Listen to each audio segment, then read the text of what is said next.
नए साल के अवसर पे आप सभी दोस्त एवं श्रोतागण को विशाल बिहारी यादव की तरफ से आप सभी को बहुत बहुत हार्दिक शुभकामनाएं।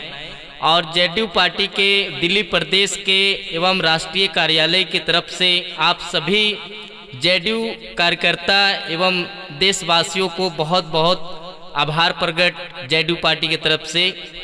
और आदरणीय श्री दयानंद राय जी दिल्ली प्रदेश अध्यक्ष, माननीय श्री मिथिलेश प्रसाद जी दिल्ली राष्ट्रीय कार्यालय सह प्रभारी, राष्ट्रीय श्री संजय कुमार जी राष्ट्रीय अध्यक्ष युवा जनता दल का, एवं अमल कुमार जी प्रदेश अध्यक्ष दिल्ली, श्रीमती मालती राय जी महिला प्रकोष्ठ अध्यक्ष दिल्ली प्रदेश, आशीष रंजन जी मीडिया प्रभारी, रजनीश सर legal sale करकटडुमा, Vishwajeet Kumar ji legal sale, Valmiki Yadav ji Bombay युवा प्रदेश सचिव। आप सभी को दिल्ली प्रदेश नशा मुक्त केंद्र बनाने में हमारे इस टीम की तरफ से बहुत बहुत नई साल को हार्दिक शुभकामनाएं, बधाई।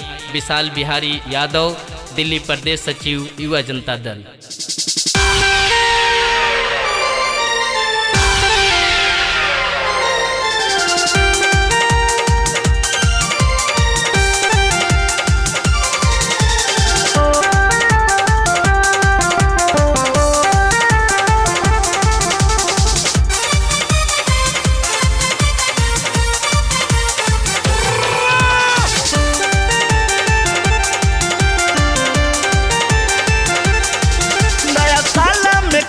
मनाएंगे नहीं बोतल में हाथ लगाएंगे, नया साल में खुशियाँ मनाएंगे नहीं बोतल में हाथ लगाएंगे। यरवा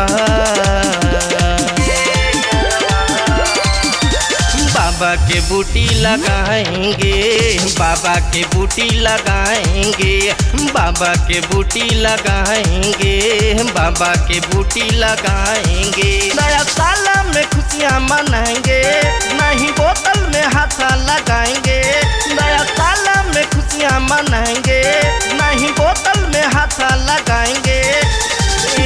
यरवा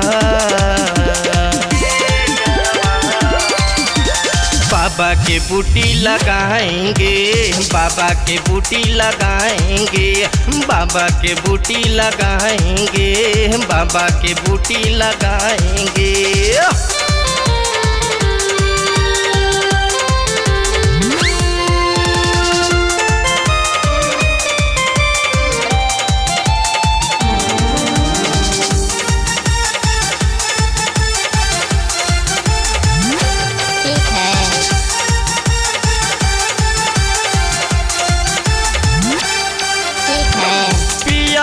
शराब बहुत होता है खराब हो, बात मानो भैया मेरे पियो ना शराब हो।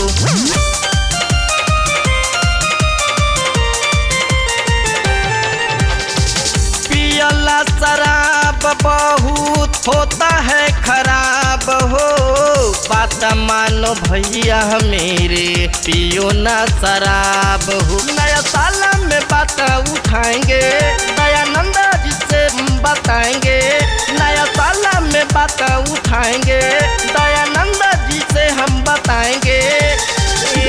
यरवा बाबा के बूटी लगाएंगे, बाबा के बूटी लगाएंगे, बाबा के बूटी लगाएंगे, बाबा के बूटी लगाएंगे।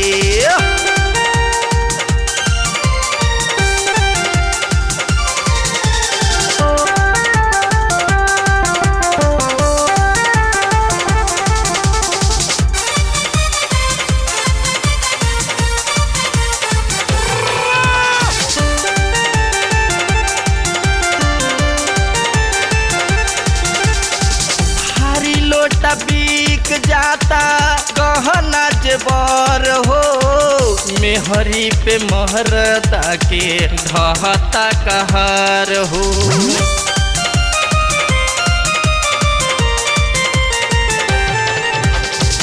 हरी लोटा बिक बिक जाता गहना जेबर हो, मेहरी पे महरदा के ढहता कहर हो। नया साल में शपथ दिलाएंगे, सब साथी और भाई के बताएंगे। नया साल में शपथ दिलाएंगे, सब साथी और भाई के बताएंगे। यरवा बाबा के बूटी लगाएंगे, बाबा के बूटी लगाएंगे, बाबा के बूटी लगाएंगे, बाबा के बूटी लगाएंगे।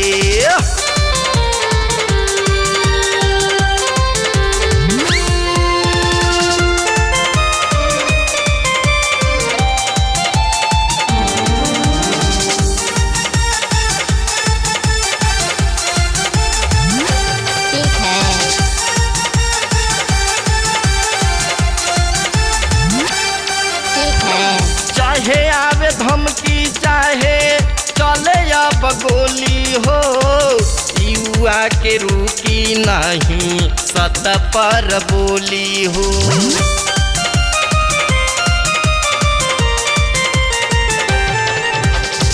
चाहे आवे धमकी चाहे चले अब गोली हो, युवा के रुकी नहीं सत पर बोली हो। नशा मुक्त ये दिल्ली बनाएंगे, नीतीश जी का संदेशा पहुंचाएंगे। नशा मुक्त ये दिल्ली बनाएंगे, नीतीश जी का संदेशा पहुंचाएंगे। यरवा बाबा के बूटी लगाएंगे, बाबा के बूटी लगाएंगे, बाबा के बूटी लगाएंगे, बाबा के बूटी लगाएंगे। नया साल में खुशियाँ मनाएंगे, नहीं बोतल में हाथ लगाएंगे। नया साल में खुशियाँ मनाएंगे, नहीं बोतल में हाथ लगाएंगे। यरवा